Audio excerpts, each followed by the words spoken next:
Right breaking news చూస్తున్నాం. ఒంగోలులో సంచలనం సృష్టించిన టీడీపీ నేత వీరయ్య చౌదరి హత్య కేసును పోలీసులు ఎట్టకేలకు ఛేదించారు. హత్య కేసులో మొత్తం 12 మంది నిందితులను గుర్తించారు.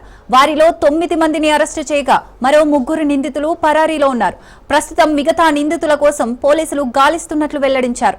వీరయ్యను 4 హత్య చేయగా ప్రధాన కుట్రదారుడు వినోద్ అని పోలీసులు వెల్లడించారు. ఇసుక వ్యాపారం చేసే వినోద్ నెల్లూరుకు చెందిన కిరాయి గుండాలతో కలిసి ఈ హత్య చేసినట్లు పోలీసులు నిర్ధారించారు. రాజకీయ మరియు వ్యాపారాల్లో విభేదాల కారణంగానే ఈ హత్య చేయించినట్లు తెలిపారు. హత్యకు అడ్వాన్స్ గా 20 లక్షలు ఇచ్చినట్లుగా తెలుస్తోంది. నిందితుల నుండి 7 ఫోన్లు, హత్యకు వినియోగించిన 3 కత్తులు, ఒక బ్యాగు, స్కూటీ స్వాధీనం చేసుకున్నారు. వీరయ్య చౌదరిని గత నెల 22న ఒంగోలులో దారుణంగా హత్య చేశారు.